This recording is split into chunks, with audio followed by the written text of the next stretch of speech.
smooth. This is great. It's like the microphone. This is pay attention, please. University Akron. Hello, everybody. On behalf of the Akron Press Club and the Ray C. Bliss Institute of Applied Politics at the University of Akron and No Labels of Akron, I would like to welcome you all here today to hear from David Pepper, who is the Democratic candidate for Ohio Attorney General. I am Dave Cohen, the Vice President of Programs here at the Press Club. I'm also a professor of political science and a fellow at the Bliss Institute at the University of Akron. I do a few housekeeping items to go over before we get started, including today, we have a number of campaign and election-related events with candidates coming to the Press Club. We've already had the candidates for Secretary of State here. We had Connie Pillage here a couple of weeks ago. And coming up on October 7th, we're actually going to have Mr. Pepper's opponent, Attorney General Mike DeWine, coming in. We will also have the two candidates for Ohio Auditor coming in after that. The Ohio Auditor, Dave Yost, the Republican, will be coming in on October 22nd. And the Democrat, Ohio Representative John Patrick Carney, a Democrat who is also running for auditor, will speak on October 28th. So we have a real full agenda here at the Press Club. And we are partnering on all these events with the Bliss Institute and with No Labels of Akron.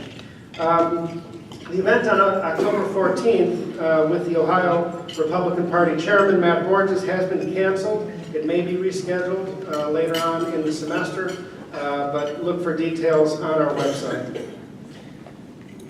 Additional details on all these events at the Press Club, as well as membership information, can be found on our website, akronpressclub.org. If you are not a member, please consider joining. It's actually very, very reasonable.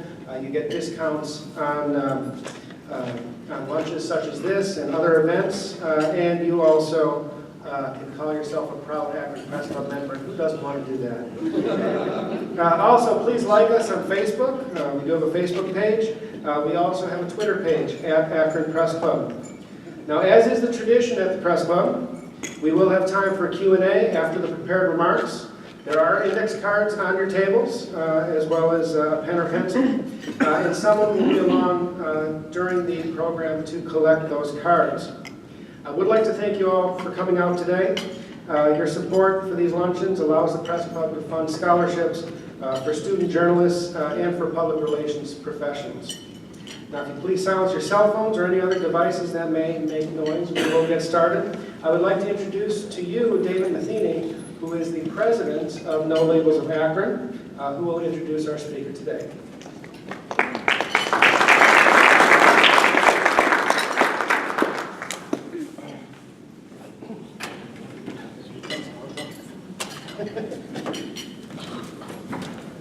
Thank you, Dr. Cohen.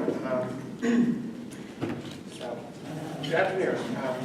David Pepper was born and raised in Greater Cincinnati and comes from a family with a long tradition of public service to the community. He's the second of 4 children. He has 2 brothers, John and Doug, as well as a sister, Susan. David earned his BA magna cum laude from Yale University in 1993, where he served as managing editor of the Yale Daily News. From 1993 to 1996, he worked at the Center for Strategic and International Studies in Washington, D.C., as an aide to former National Security Advisor, Dr. Brzezinski. David earned his J.D. from Yale Law School in 1999, where he served as an articles editor on the Yale Law Journal and won several school-wide awards for his written work. After graduation, he clerked for Judge Nathaniel Jones on the U.S. Court of Appeals for the Sixth Circuit. He's also the published author of several law review articles on constitutional law, campaign finance reform, and jury nullification. David was elected to Cincinnati City Council in his first political race in the November 2001 election. As an incumbent in that election, David finished as a non-incumbent, in that election, David finished first out of 26 candidates, a feat that has not been achieved since the 1960s. After another first-place finish in November 2003, he is currently serving his second term on Cincinnati City Council. David is serving as the chairman of Council's Law and Public Safety Committee, Chairman of the Rules Committee, and Vice Chairman of the Neighborhoods Committee, pushing forward new initiatives to help council refocus on critical crime and safety issues. One of his many accomplishments while on the council has been the establishment of the Safe and Clean Neighborhood Fund. This fund utilizes neighborhood-level problem-solving by granting funds to neighborhood-based groups for community-initiated projects that improve neighborhood safety by eliminating crime hotspots and blight.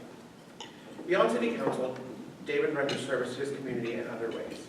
He serves as a mentor to a 13-year-old in the Cincinnati Youth Collaborative.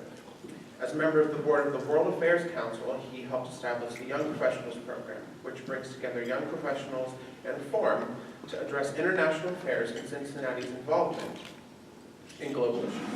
David serves on the advisory board of the Parents for Public Schools, a local public school advocacy group. David practices law at the offices of Squire, Sanders, and Dempsey with a concentration on appellate, commercial, and business litigation, and is currently running for the mayor of Cincinnati seat. David and his wife Elena welcomed their first child, Jacob Hamilton Pepper, into their family this past May. Please join me in welcoming David Pepper.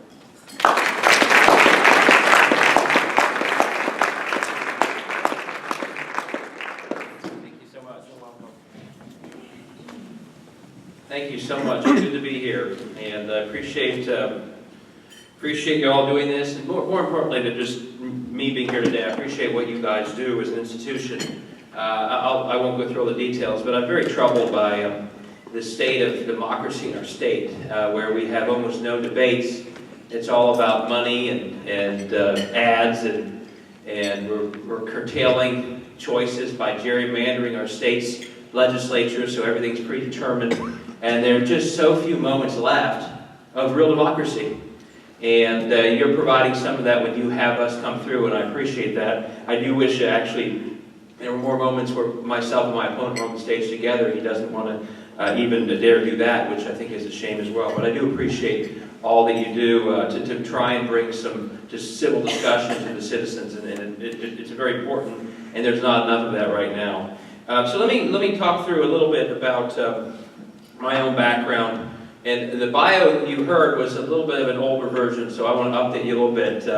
Although everything in there was true, it was a little bit dated, so I want to give you a little update.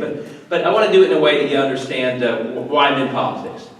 And you get asked this all the time these days. I'm sure Sandra and others and Amelia get asked sometimes, why do you want to do this? The current world of politics feels and looks so broken that people wonder why people want to even get involved anymore. It's a sad state of affairs when that's often the first question you get asked. Well, I got involved because I grew up, as you heard from the bio, very proud of my hometown.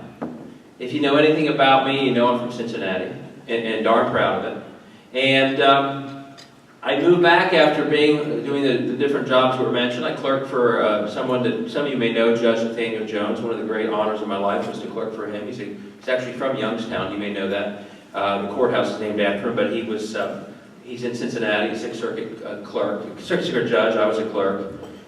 But it also was a year, if you look back, that Cincinnati, for all the bragging I was doing, wasn't living up to all the things we were saying about it.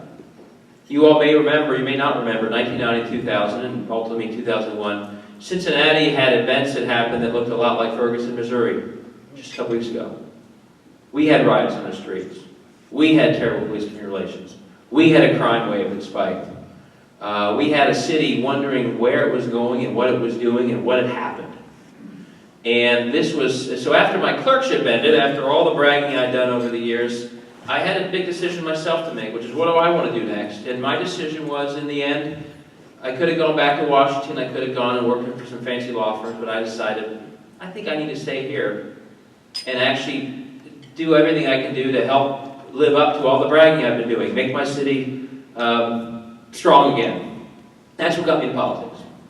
And as was mentioned, I managed to win that first race, get involved. I won again. I ultimately actually ran for the county commission, won that, was the president of the county commission. And I'm proud not to have won the elections, although you have to win the elections to get anything done. I'm most proud that I got a lot done.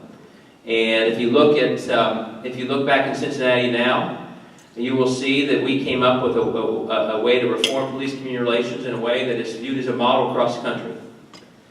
In the last month after Ferguson, both the New York Times and Washington Post have written about how Cincinnati solved its issues. And I'm proud to have been part of all that problem solving.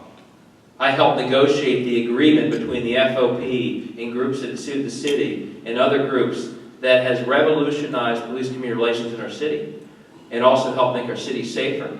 In the last 3 years, both the FOP and the NAACP and the Urban League have had their national conferences in Cincinnati to study what we had done. They all were so impressed by it. We did a lot of other things to revitalize our city, our riverfront, and I'm proud to have been part of all that. And maybe we did one of the things that's most important. And this is something that every Ohio city and Ohio as a whole faces. We also figured out how to make a place dynamic enough that our young people want to move back to Cincinnati.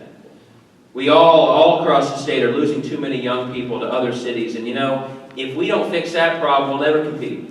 No incentive in the world is going to solve a problem if young people are flocking to other states. And in Cincinnati, if you go to the very neighborhoods where we had the most troubles in 2001, even where the riots happened, you will now see revitalized neighborhoods where young people are flocking to live to and not move away from.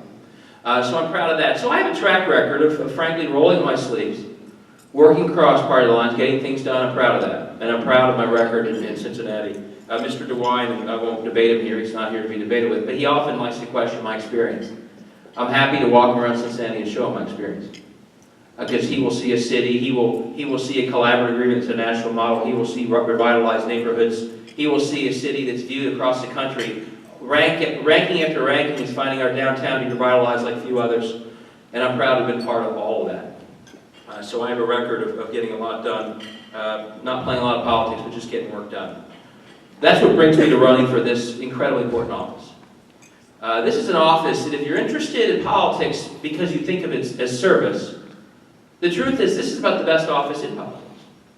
So much of politics right now is poisoned by the gerrymandering that I alluded to. It's so hard, it's impossible really to go get almost anything done in a world of gerrymandered districts. So good luck feeling productive if you're in politics. And Amelia, I know you're going to work hard on that, but it's really difficult right now in all these legislative districts to get a lot done. They've drawn the lines to guarantee the results. That has all sorts of consequences, including if you work across party lines, you just took the biggest risk you'll ever take. That's how you lose a primary. That's why politics is so broken. The good news is this job is separate from all that. This job every single day, I can go to work for the folks I represent. You're the head lawyer of the state, and every single day you can get great things done on the most important issues this state faces. And on the most important issues that people in this state face. And I'll just name a couple. And you all know about them. You've seen them here as much as any part of the state. One is the heroin crisis. Perfect example where with the right attorney general, with the right plan, with the right approach, taking this job as a leadership position that's supposed to be, if you had the right attorney general, we'd be making big strides on this crisis. Today we're just not making. So we've laid out, and a lot of things I'm going to talk about today, it's not just talk, go to my website, you can read all these plans. I'm sure you probably, that doesn't sound like a really fun thing to do, but they're there for you. We laid out a comprehensive plan on how to deal with the heroin crisis that lays out the need to work with the legislature and to work with local communities for far more treatment. When the state in the last 6 months has cut treatment, we need to go the opposite way. We need to be a lot smarter about prevention. In the last 6 months, or the last 3 years, I'm sorry, the amount of even DARE and school resource officers, whichever you prefer, has reduced dramatically from the AG's office. We've got a plan to bring that number back up. The most important thing we can do around the heroin crisis is keep young people from making that terrible decision. The first decision, the decision to use for the first time that they almost never recover from. We know the best, of course, that starts with family, but there are other ways we can help prevent that decision. One of the most important ways is to have officers in schools that are good influence. In the last 3 years amid the crisis, the Attorney General has allowed that number to fall and not go up. We'll fix that. And then we need a lot smarter and tougher enforcement. And we've laid out a plan to do that, but I say that, again, we need more enforcement. We need more firefighters to respond to overdoses and save those lives. In the last 3 years, what's happened? We've gone the other way. Most cities you go to in the state, and I toured the state last week with Jay McDonald, the FOP, they've endorsed me partly because of our plan. They're down 20%, 25% in their street strength. Right when the crisis hit, the state took the money from local law enforcement that led to a dramatic reduction, often through layoffs, of the very folks in enforcement that can keep us safe amid this crisis. So we've laid out a plan on the heroin crisis to enhance treatment, enhance prevention, enhance enforcement, and it all sounds like common sense, but that's a dramatic change from a current situation where the state has been going the other direction all 3 years. And I think today Mr. DeWine is having his first task force meeting, on the, I think it's the Prescription Overdose Task Force. It scares me that today is the first meeting of that group. 3-4 years into the crisis, the largest cause of death in our state, above homicides, above car accidents, is overdose deaths. And today is the first day of that task force meeting. Something's wrong. Something's wrong. I'll get into what's wrong in a second. Oh, you can't have been an American in the last couple of weeks and not be troubled by the violence against women we've seen through these NFL videos. The problem is that's not contained to the NFL. Those videos, the reaction to the videos, the first and the second, tell us all we need to know about how far we have to go to deal with violence against women. The fact that it took watching the actual violence to get people to pay attention. The video of the unconscious woman wasn't enough. It took the violence to see it for people to say, oh my gosh, we got a problem. That tells us all we need to know. This is another issue the Attorney General of Ohio could do so much about. And we've had in Ohio our same challenges with violence against women, be it the Steubenville case, be it the kidnapping of the young women in Cleveland, be it the domestic violence we see every single day in headlines across the state. And like the heroin plan, we shouldn't just react after the violence happens. And like the NFL, we shouldn't just react after the violence happens. We should, honest to goodness, have a plan to proactively deal with it, prevent it, change the culture that too often looks the other way. And if you go to my website, you'll see I have a plan on that as well. A plan that says, let's work with every college campus in the state to make sure it's safe, they're safe for young women. They can be preventive, but also reactive if people are doing things they shouldn't do. I have laid out, and it's become controversial, I have no idea why. I've laid out, I give Mike DeWine all the credit in the world for starting to test those old rape kits. The government isn't about good intentions. It's about getting the job done. And when we know there are thousands and thousands and thousands of rape kits that are accumulating now on the Attorney General's shelves, there are now more than 4,000 there, because he can't keep up with how many are coming in. And there are thousands more across the state still coming in. Going through 300 a month just isn't good enough. This is an injustice. For decades, women have been providing the evidence and agreeing to provide it, and they sat on shelves. And women have waited long enough, and communities have waited long enough, and yes, it's good we're testing it, but this shouldn't just be treated like any other bureaucratic program. We do 300, we just do 300 at a time no matter what. When there are thousands out there, we know that every kit could lead to a rapist being found. We shouldn't do this on some sort of automatic pilot. And that's why I've laid out a plan as part of our Violence Against Women plan to work with local crime labs that can do this work, get them some resources, and speed this up. We also have a lot of other ideas. You know, there are all sorts, if you see our plan on violence against women, you'll see a lot of other issues that we can deal with in a proactive way that just aren't being dealt with as a state. Everything from broadening our domestic violence laws. Believe it or not, strangulation is not its own crime in the state of Ohio. We need to change that. Most states have. A lot of other issues that this job, if you had an Attorney General with a proactive plan, you'd really do something about.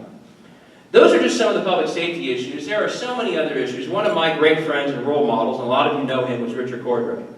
Well, Richard Cordray shows us that this is an office that can do so much more than just the public safety work, as important as that work is.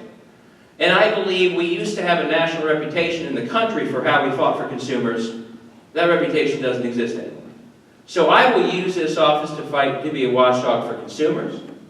I will use this office to be a watchdog for workers. Too many workers are being misclassified, so they're not paid what they're supposed to be paid. Too many workers in some places aren't even paid minimum wage. If that is allowed to happen for too long, that's exactly why we have stagnant wages over a long period of time, because companies that don't do right by their workers actually are able to outcompete those that do. And the ones who cheat the system actually succeed in bids over the ones that don't. This job can do a lot about that. Rich Corder had just started to do that work when he unfortunately got caught up in the blowout turnout of 2010. Still only lost by 1 point, by the way. And a lot of other big issues. I think this job, I mentioned young people, this job can play a huge role to continue to revitalize cities so we can do the kind of things we're doing in places like Akron, Cincinnati, and create cities that the young millennials want to be in. And if we don't have them here, folks, as I said, we will not compete. And the final thing, this is very important, the final thing this job has to do is deal with, and it's not really under the surface, but it's almost ignored, the absolutely egregious pay-to-play culture in politics in Ohio. Egregious. At too many levels. If we don't deal with that, we're not going to make it. Now, I know I'm sort of in the heart of the country where some people are making a lot of money out of charter schools. So I want to talk about them for a second because they are a case study.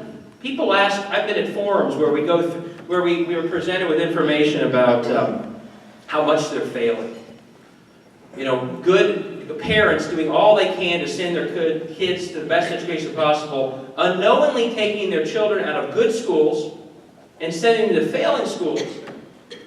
And then only figuring out a couple years later that they made a bad mistake, they sent back to the public school has to try and solve the problem. Those 2 or 3 years lost to those bad schools may never be made up for. And people ask at different events, why don't the legislators pay attention to the data and see this? The answer is not about the data. This maybe is the most blatant example of a pay-to-play culture in our state, where donors are dictating policy and dictating complete lack of accountability, but because they give a lot of money, because they make a lot of money from the system, they're able to do that. And no one from the legislature to the attorney general to the governor is willing to do anything about it. And the reason I bring up charter schools is not just to pick on charter schools, it's to make the point.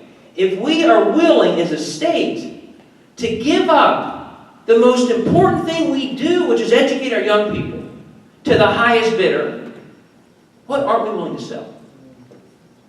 If we'll give up education, and we're willing to send kids to failing schools that are making some people millions, and that's okay, then of course when we start to see contractors for food contracts, no offense to say this at lunch, serving maggots in prisons, hope you already finished the meal, we shouldn't be surprised, because if we're willing to sell our education to the highest bidders and have millions leave public schools to go to private charter schools that are complete failures, it tells us everything we know about our pay-to-play culture. What's the best job in the state of Ohio to stand up to that culture? The Attorney General.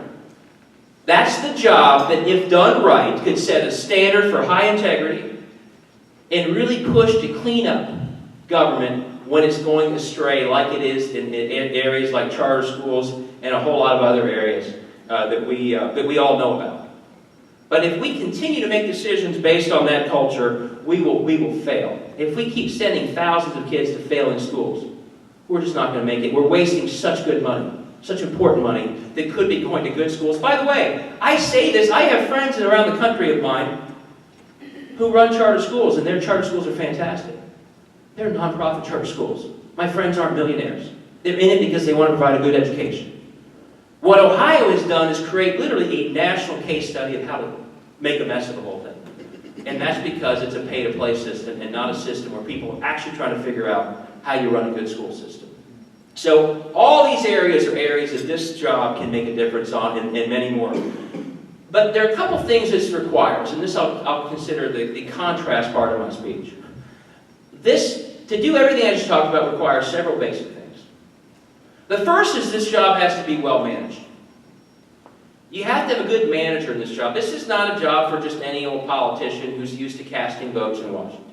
This is a large operation. Well over 1,000 workers, a multi-million-dollar budget. You want someone in this job who actually knows how to manage something.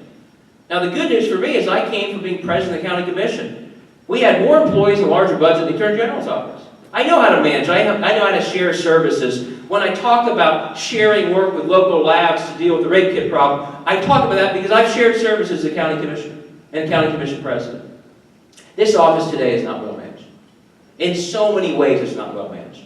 I won't go through all the details, but whether it's not figuring out that you can speed up the rape kit testing, whether it's the way they're making other decisions, whether, frankly, it's pretty egregious cronyism, bringing in people who are sort of political hangers-on who aren't up to some of the jobs that they've been put into.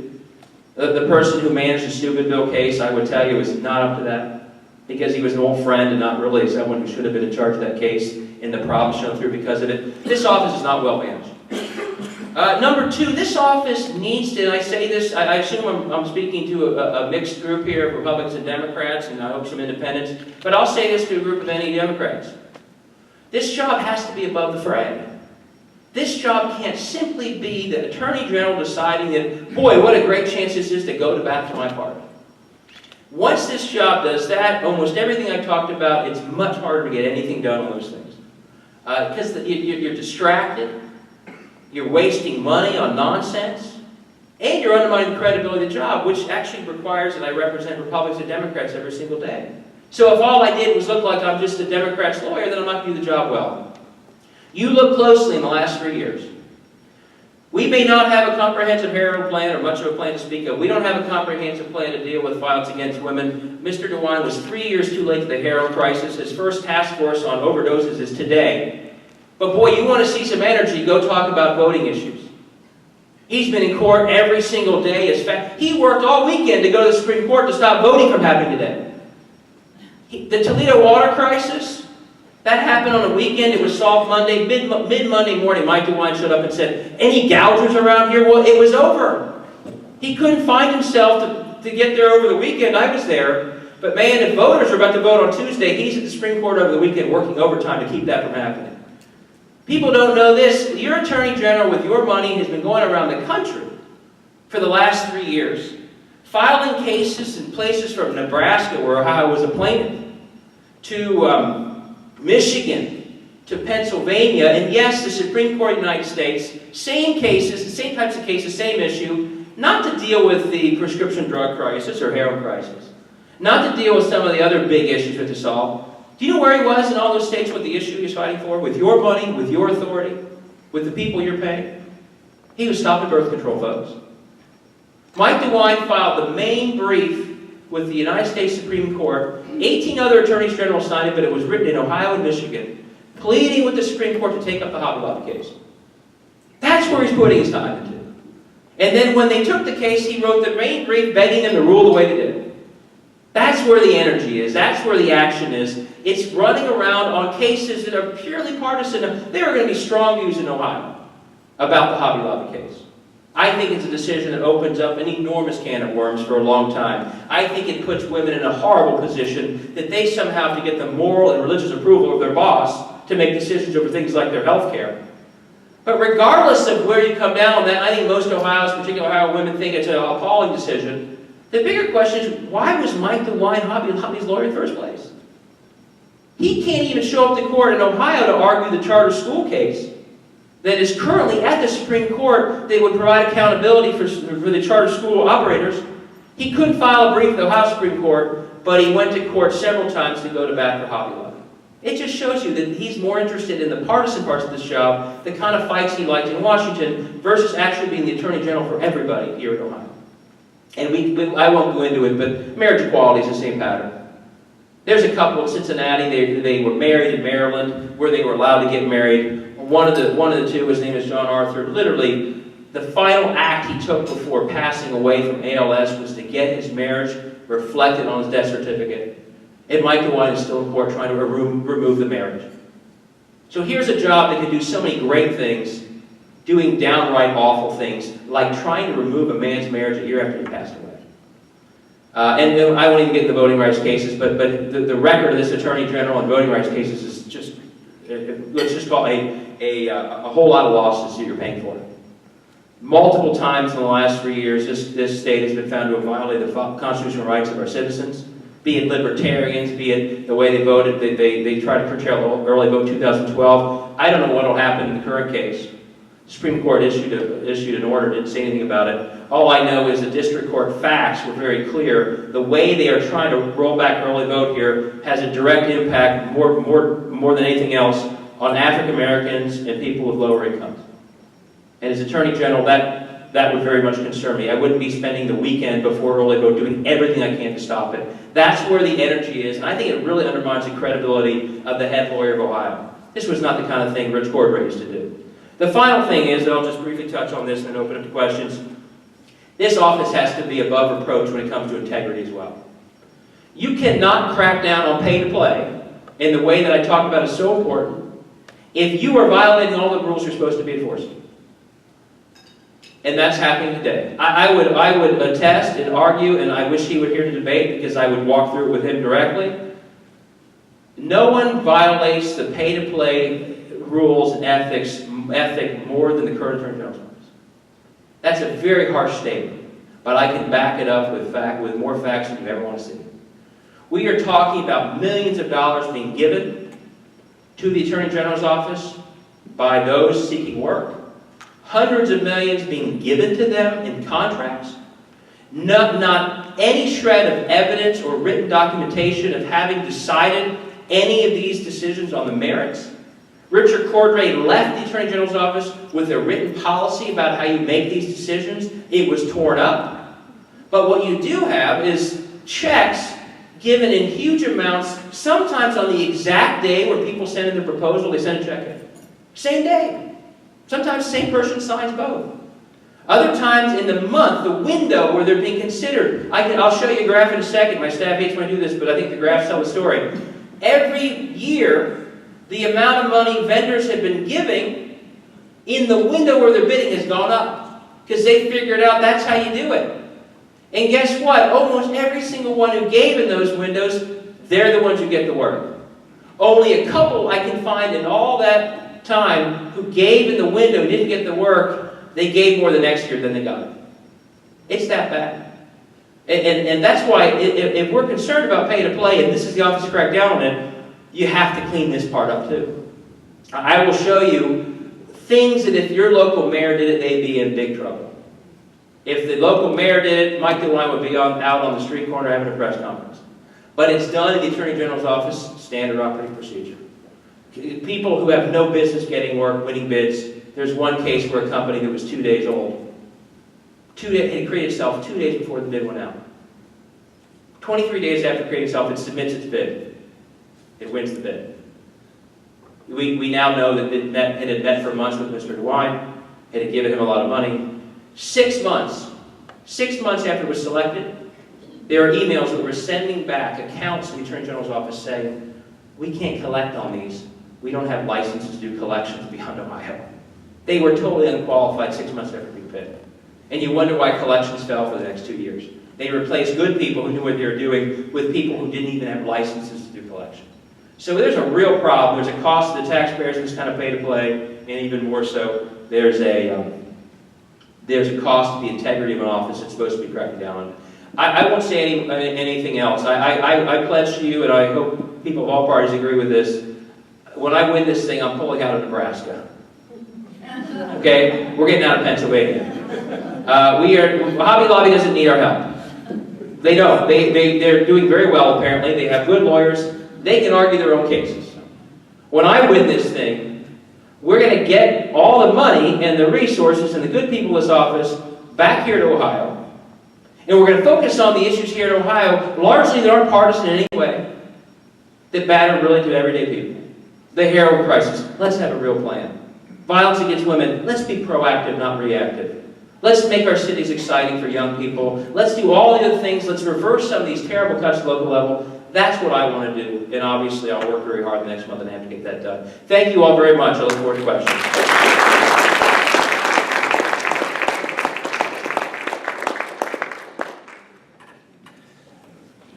Thank you very much. We have a lot of questions for you today. But I'll start off with, you mentioned a couple of times, you mentioned debates.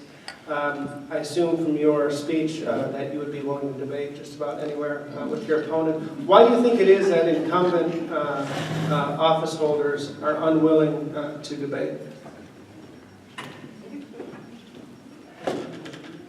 I don't want to speak for every incumbent office holder. All I can tell you is, you can write this down. I don't care how long I'm in office. If I'm an incumbent for 30 years, I will still eagerly debate every chance I get. It's just what you're supposed to do. And the thing that really troubles me about this office, of all the jobs where you'd expect the person to want to debate, it's the guy running to be the top lawyer of the state. That's what the job is all about. You're supposed to stand in court and make your case. And so whatever the reason is, if you're afraid to debate as Attorney General, I really worry about you as attorney. Something's wrong if you aren't courageous enough to stand up and make your case. I hope you can see I like making my case.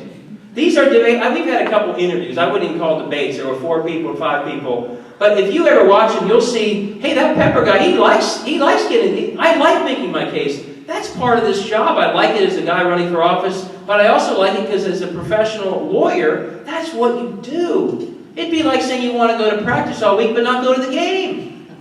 But I'll tell you a big picture when it really is trouble. So I don't, Mr. DeWine's got a lot of excuses. We invited him to debate the day after the primary in May.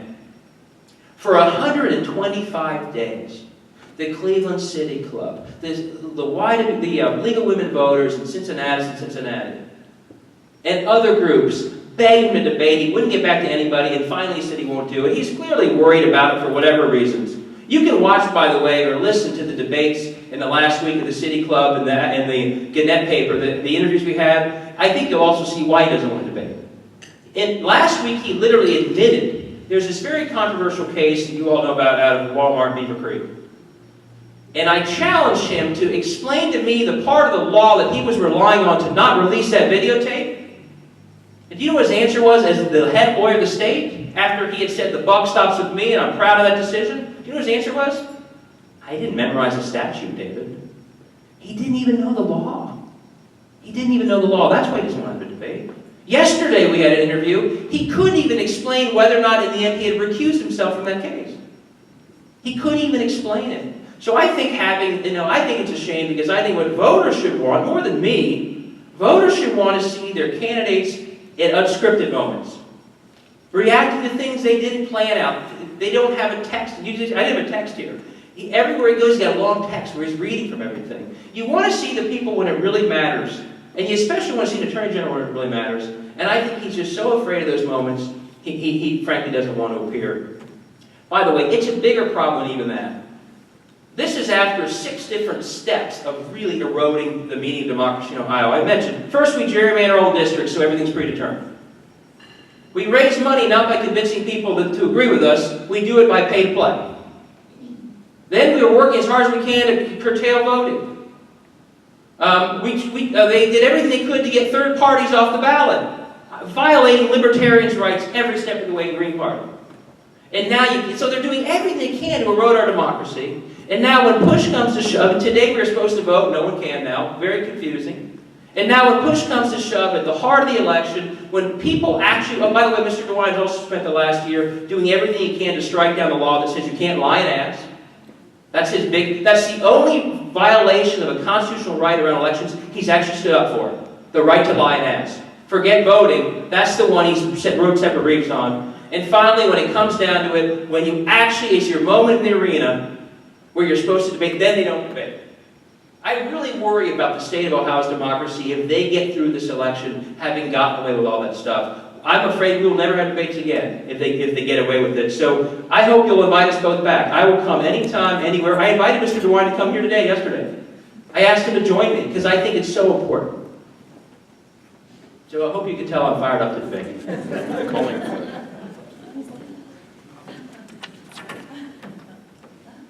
Well, maybe if you show up next week, maybe you could have that debate. Is that an invitation? I'll be here. Hey, if you pay, anybody gets to come. Note that down, guys. So, you stole my thunder on the Walmart question, so I want to ask you that. What is your position on Ohio's capital punishment system, and would you be in favor of abolishing the death penalty? 2 things. I don't support abolishing it. The job of Attorney General, part of the job is to defend those sentences, and I will do that as Attorney General. We talked about this yesterday.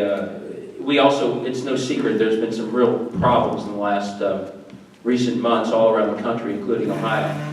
So in the meantime, until, and this may take legislative action, in the meantime, I think it's appropriate, I agree with Governor Casey, on suspending any executions until they clearly have fixed the problems that have led to sort of clearly botched executions. But big picture, what I would say is, part of this job is to go to court and defend those sentences.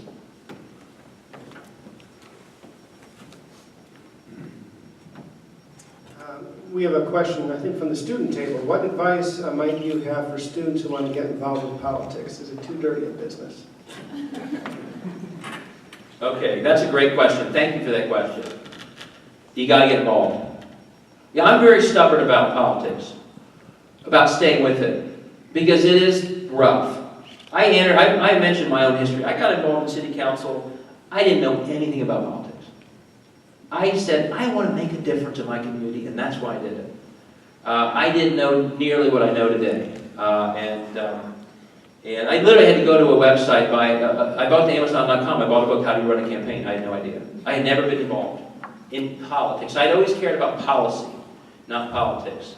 And I hope to still have some of that original, candidate of me who I entered because I wanted to make a difference, and as bad as it gets, and as many people, I'm afraid, who aren't in for that reason, we still need people entering politics for all the right reasons.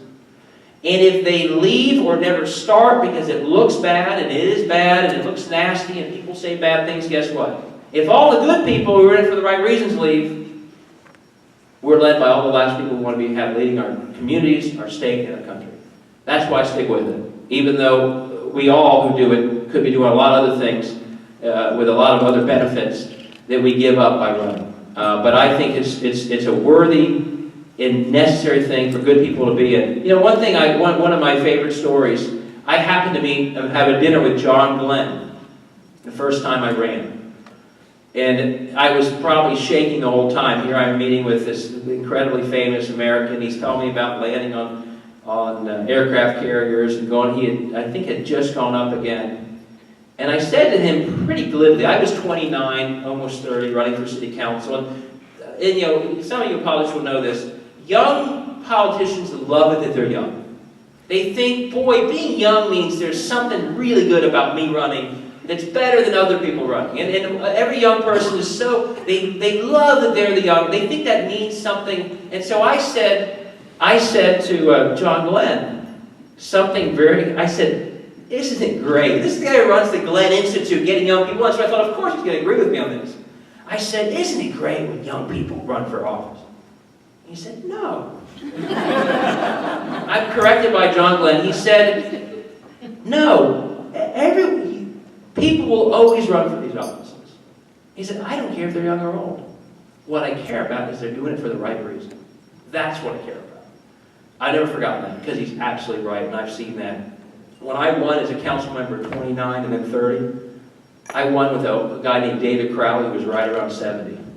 And together we worked on everything. We repealed a terribly discriminatory part of our city charter that said you could discriminate on LGBT. John Glenn was exactly right. What we need in these offices, this is why whoever asked the question, yes, get involved. My best advice is, and if you're here already, you're already more of an insider than I ever was, get involved in campaigns. Why? Because then you'll see if you like it. I would tell you, if you go to a campaign, you don't like knocking on doors, don't like going to a parade, it probably isn't the best profession for you. I love all that stuff. But I would say getting involved in campaigns, interning in an office, really seeing it is the best way. And then the other thing I'd say, and this is something that a lot of people don't do. A whole lot of people, they plan out their entrance into politics for decades and never do it. And they're off in other cities thinking, someday I'm going to go back home and I'm going to run. While they're off in a law firm in another city sort of billing hours. Every moment where you're off doing that, someone locally is getting involved. So if you want to get involved, you need to start. And that's why I'm glad. I didn't plan it all out this way. But I'm glad I came to Cincinnati, I clerked for Nate Jones, and I'm glad almost a month or two after that I said, I got to get involved. And getting involved, it worked out. And so I think you got to if you don't do what I do, I started from scratch. Get to know your local candidates, get involved in campaigns, but just get involved at the local level because that's where it all starts. But definitely do it. policy question here.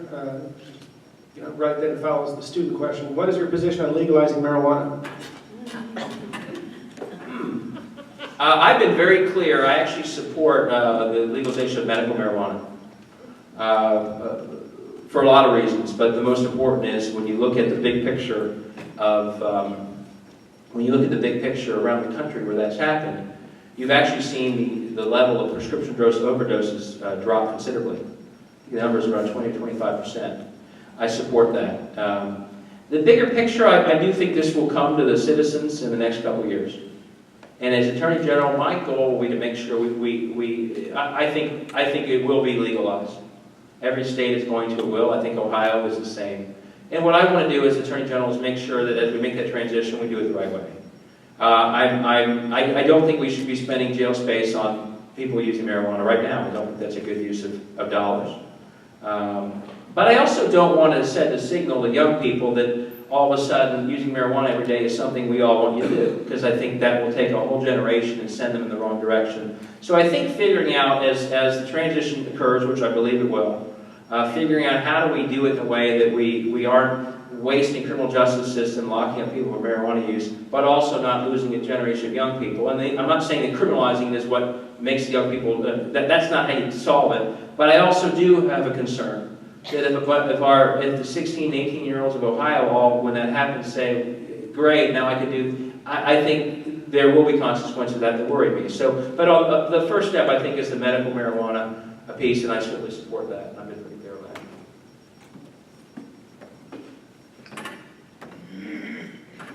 Okay, you mentioned, I believe in your speech, that you don't play politics. Give an example of how you would work across party lines, and more broadly, how important do you feel bipartisanship is in elected office? And if you're elected, I mean, the realities are you could be a lonely Democrat and a sea of Republicans. How do you deal with that? Great question. I think if you look at my track record in City Council, I mentioned a lot of things I'm most proud of. The collaborative agreement where we reformed policing and increased accountability and added community policing. I led the negotiation for that. It was a 9-0 vote. Mike DeWine's son, Pat, voted for it. He's a Republican. Other Republicans, another Republican voted for it. Most of the most important things I ever did at City Council or even County Commission generally were bipartisan.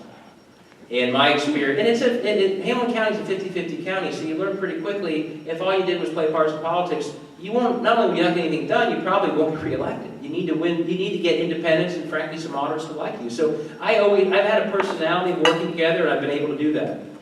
And to your question, it comes up every event. Well, what if not everyone in your ticket wins and you win? No matter what happens, I am the lawyer for Ohio and I am the lawyer for those elected officials.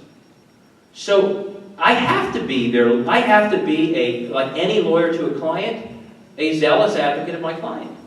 And that's part of the job. That's the reason why it should be, when you have an attorney general like the current one, where you can, if you watch closely, you would know exactly what party they're in based on everything they do. That's a problem because actually this job needs to be able to show up and sit down with people of the other party and have those people trust that I'm actually there to represent them. And so you basically, the best way to approach it is to be a lawyer that represents your client. Now here's one big caveat to that point. So I will go to court, oftentimes, let's say the legislature, they're gerrymandered to be Republican, I'll be in court defending them often. Many times on issues I won't agree with them on. Let's say the governor's reelected, I will have to do the same thing. But here's where it stops. And here's a very important point where in some cases you're best off having some check and balance between the AG and the governor. If that governor or that legislature does something that violates the Constitution of the citizens, the Constitutional rights of citizens, that's where your obligation to defend them all of a sudden erodes, and then the obligation you have because you take an oath of the constitutional rights of our citizens trumps that. So, but you're also being a good lawyer. For example, at any time in the last 3 years that the legislature had come to me and said to me, or I had watched them coming up with one crazy all after the next. You know, they changed the rules on libertarians, so all of a sudden they needed 30,000 signatures. They changed the versus, we need 1,000. They changed early vote in a way that some people could vote early the last weekend and others couldn't. Things that, and I teach election law, by the way, with Judge Jones at UC's law school, so we think a lot about this stuff. If they had come to me with those ideas, I would have said to them, listen, I'm not in your party, but I am your lawyer. Let me give you the best legal advice you're ever going to get. What you're proposing is absolutely unconstitutional. And if you pass it, we're going to get sued and we're going to lose. And then we're wasting time and money, causing confusion, and frankly embarrassing ourselves in front of the whole country. That's what actually the Attorney General who knows their job is more than just defending politicians does. There's a deeper duty to the Constitution, and when the politicians you represent are hell-bent on violating constitutional rights of your citizens, you don't stand with the politicians at that point, you actually stand up to them. It's a basic check and balance function. And so even if they're in the opposite party, I think Mike DeWine's biggest weakness as a matter of being a good lawyer for the state, the reason we've lost almost every single case on voting rights is because he's never been bold enough to say to people who are violating the Constitution what I just said. He just lets them do it, then he goes to court, he blindly defends everything they do, and he loses almost every case. He's being a bad lawyer because he's too busy being a politician in the same party as those violating the Constitution. So I will represent all the people I'm supposed to represent, but I will draw the line when they are clearly violating constitutional rights, and then my deeper obligation to the Constitution, the rights of our citizens, kicks in. I've literally proposed creating a voting rights unit, a voter protection unit in the office, so we get ourselves out of the business of continuing to violate constitutional rights. We should be zealously defending our citizens' right to vote, and that's what I'll do. Even if people who I'm supposed to represent, if they insist on violating the Constitution, I will be a check on that.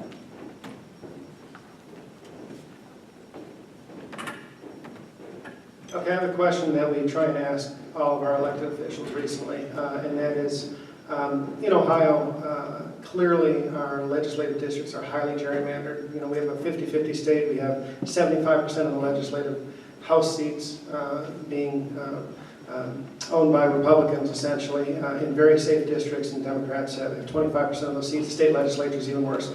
How would you fix the redistricting process in Ohio? Because clearly we have an issue. That's a great question. One of my passions is that gerrymandering is destroying politics. And you mentioned some of the data. 52% of Ohioans who showed up and voted in 2012 actually voted for a Democrat for their Congress.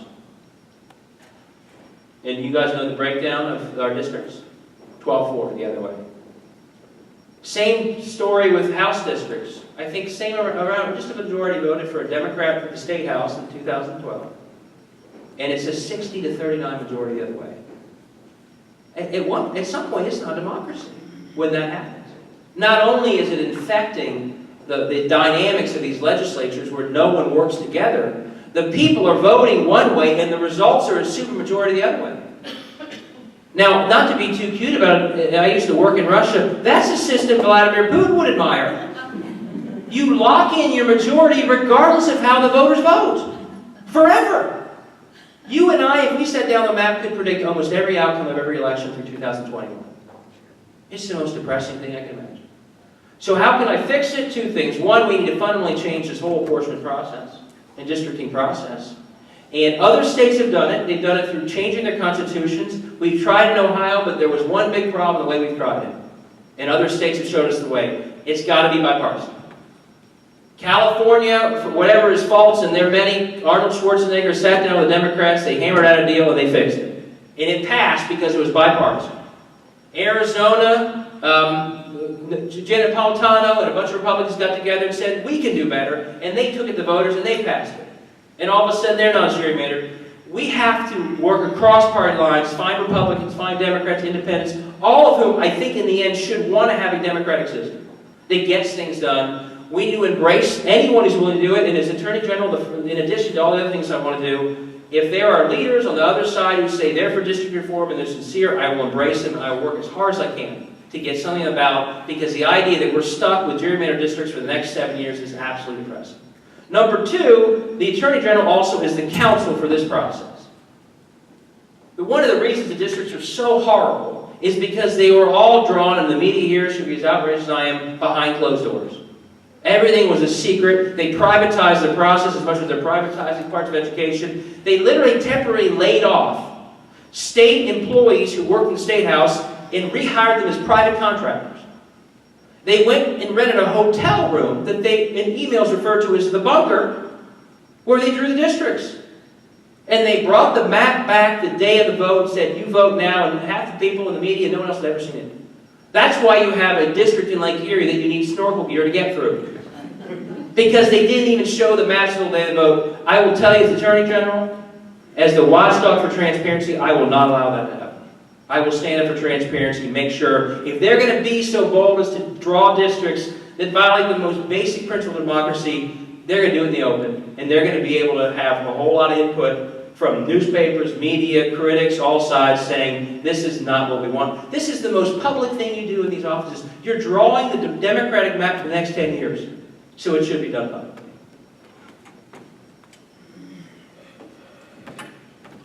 Okay, we have time for a couple more questions. One is, you talk about many initiatives. How specifically would you fund these when the Attorney General's office is not self-funded? Thank you. I hope I've explained that there are a lot of things the Attorney General's office is doing that I think are completely wasteful that I stopped doing. I don't even want to think about the amount of money we've spent on losing voting rights cases. But you all know who are lawyers, every time you fight those cases, you're spending hundreds of thousands on your side, and then you're paying the other side for beating you in court at every level. I don't know how much we've wasted on fighting Hobby Lobby's battle for them all over the country. So the first thing I do is reprioritize. Get out of all the stuff that's wasteful, that we have no business being in, and taking those resources and bringing them back home on the issues I've talked about. Some of the issues I've talked about are much bigger than the Attorney General's office. And this is about leadership. See, I believe that we need to add treatment all across the state for the heroin crisis. This isn't, the Attorney General isn't the one who can pay for that. I don't want you to think, now there's some grants the Attorney General can give out, there's some suits you might pursue that if you settle them could lead to some money, but this is about leading the way and going to the legislature and saying, folks, every one of your districts has a heroin crisis, every one of them needs more treatment, let's figure out how to solve it. That's, so work with the legislature to find the funds to do it. I also think there are other ways to be creative, but I will tell you, I have a track record, and this is one reason I get a lot of Republican votes where I'm from, of being very tough on waste, and very tough on wasteful spending. I reduced spending by huge amounts when I was on the Hamilton County's Commission. Mr. DeWine criticizes me for being a fiscal conservative. He doesn't like the way I made cuts, but we had to make them a tough time. So another thing I will do, I hear all the time, I see often, many ways this office is wasteful, it's not managed well, it's not managed as local government had to manage it, as you face tough budget decisions, that this office is just adding spending, and I will get in there and find a heck of a lot of waste, a heck of a lot of mismanagement, and reprioritize funds from that.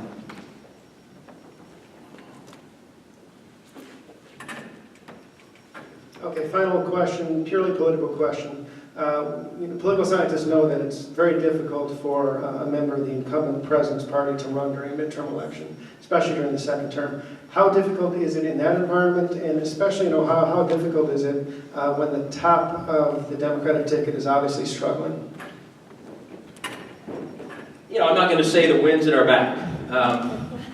There are a lot of dynamics, but I am also not. There's also some dynamics that make me hopeful.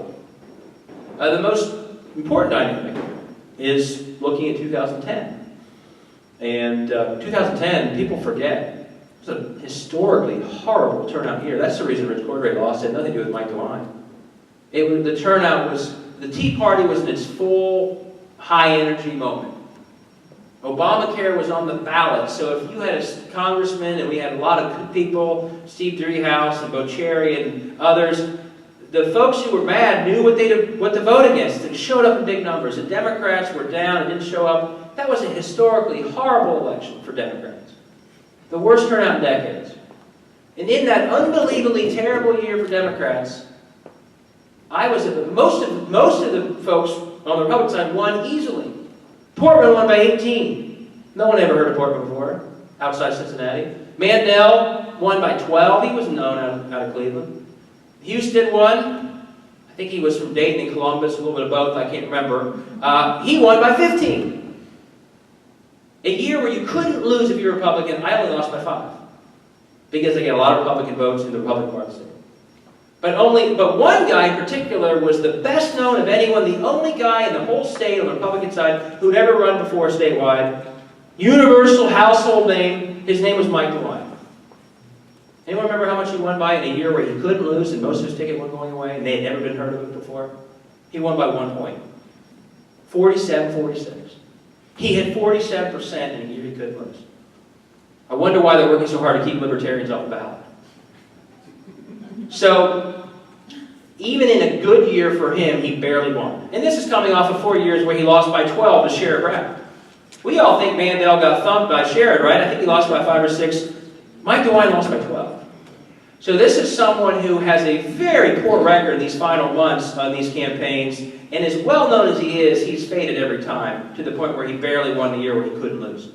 What makes it even worse for him, though, is the strategy of most politicians, especially Republicans, in the middle of an election year that we're talking about, is to go to the middle. That's how you win.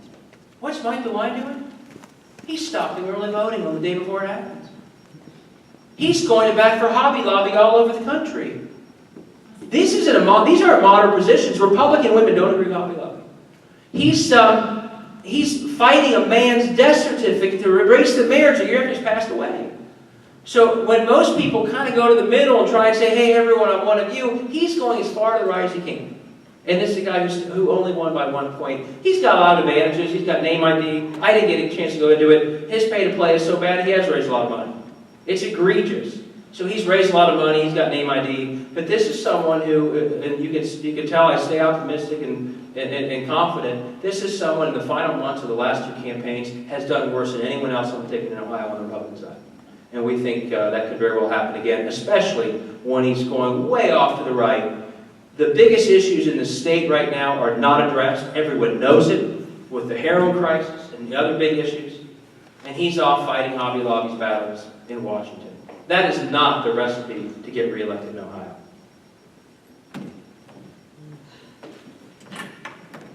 All right, thank you so much for being here, and I wanted to thank everybody for coming out. Just remember, October 7th, Attorney General DeWine will be here as well. Thank you very much.